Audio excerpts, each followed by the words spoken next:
Christian Osborne, real estate broker, certified appraiser, and here's this week's Real Estate 411.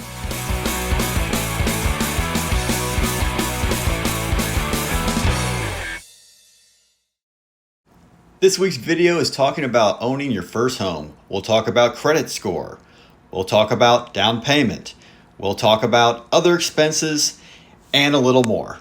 One of the first questions I get from many first-time buyers is, what does my credit score need to be?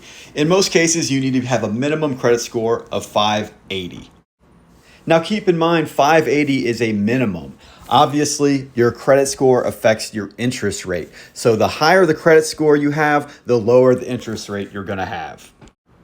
It's very simple to check your credit score. There are many ways to do it that are absolutely free. You can go into your phone's app store and you check credit score, and there's many companies you'll see on there. Two I prefer are Credit Karma and Experian. And the reason why I say those two is because you have three credit repositories. You have Equifax, you have TransUnion, and you have Experian. Now, Credit Karma checks both your TransUnion and your Equifax, and then Experian, of course, checks your Experian score. Moving on to down payment. Most home loans require a minimum of 3.5% down. However, there are some no money down loan programs for first-time buyers in Virginia. There's VHDA, which covers cities and suburb areas. Then there is USDA, which covers the rural areas. Both these loan programs help first-time buyers get into homes with no money down. Although you can buy a house with no down payment, there are some upfront costs you need to be aware of. First, there's the home inspection fee if you choose to do one, and they range anywhere between $300 all the way up to $700 depending on the size of the house and the depth of inspection you would like. Then there's your appraisal fee, which starts at around $550 and goes up depending on the size and location and complexity of your home.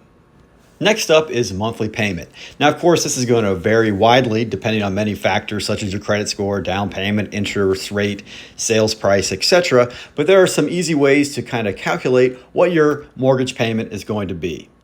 The best and safest way to know what your mortgage payment is going to be is to ask your loan officer. But besides that, there are some pretty helpful mortgage calculators that are available online as long as you know what your sales price is going to be and your interest rate, and they can give you a pretty good estimate of what your payment is going to be.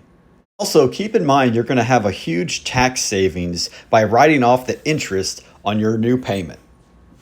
Next up is time frame. How long does it take to buy a house? Well, a lot of that depends on you. First off, you got to work with your realtor to develop a search criteria, including price range, things that you must have, and things that you would like to have.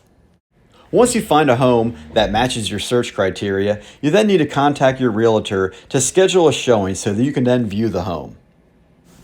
Once you find the home you like, your agent will help you submit an offer. Once that offer is accepted, it takes anywhere between 30 to 45 days for you to then own your home. And that was this week's Real Estate 411. If you have any other questions or would like some more details, feel free to contact me anytime.